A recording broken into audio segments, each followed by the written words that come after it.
welcome to my video question. First thing that we are going to do is solve for the solubility of our copper oxide when given our KSP value.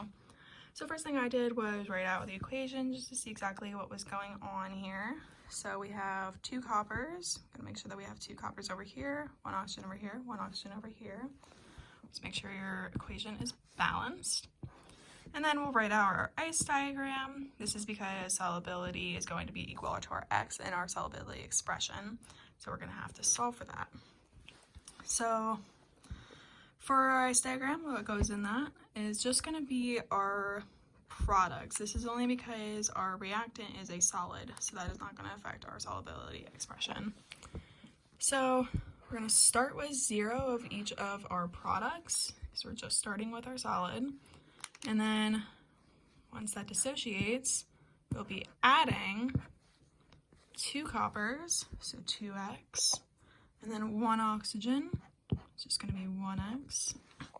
So at equilibrium, it's just going to be 2x and x. It's 2x plus 0, it's 2x, x plus 0, it's x.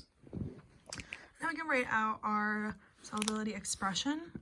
So KSP is going to be equal to our products over our reactants, but since our reactant is a solid, that will not be included. So that's just going to be copper plus, and then oxygen 2 minus.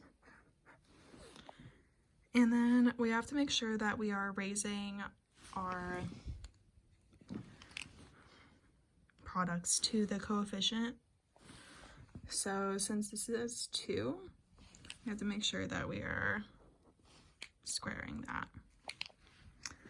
And so now we can just plug this in. So, and plug that in as well. So our KSP we already have. It's going to be 2 times 10 to the negative 15th equals 2x. Copper is 2x at equilibrium. Then we have to remember to square it. And then that's just times x for our oxygen, x. So if we multiply this out, we can start to get, so 2 times 10 to the negative 15th is going to be 4x squared times x, which will just be 4x cubed. And then we can just solve for x. So all we're going to do is divide by 4 and then take the cube root of that.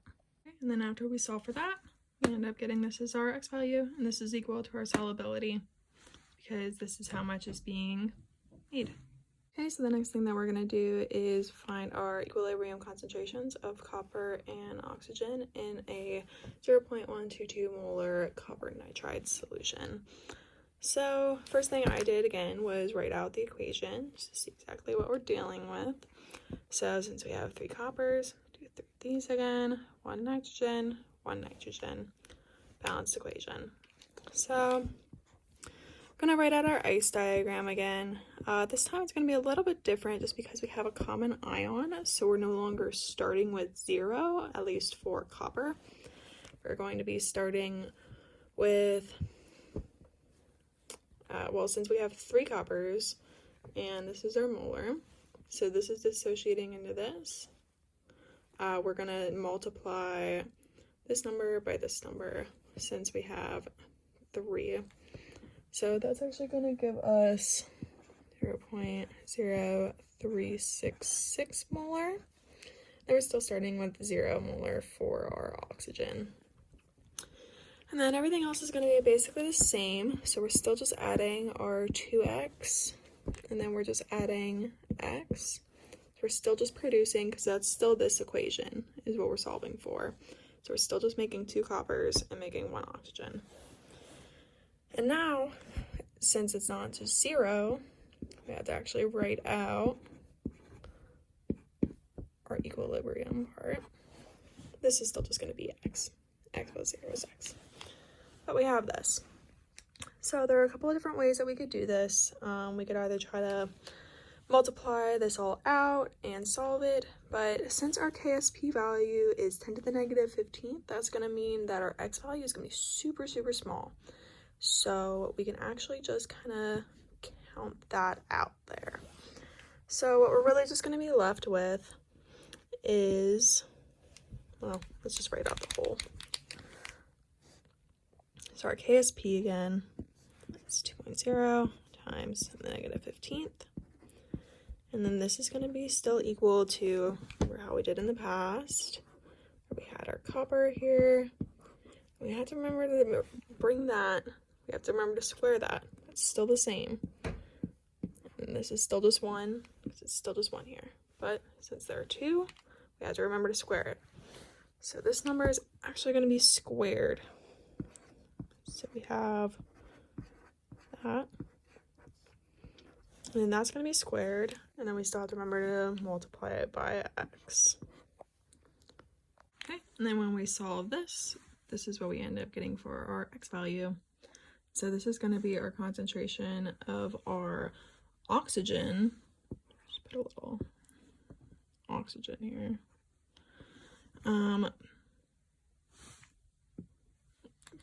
But we still have to remember to solve this out for our concentration of our copper. So if we are plugging that in, let's do it up here, plus 2 times what we just got for our x value.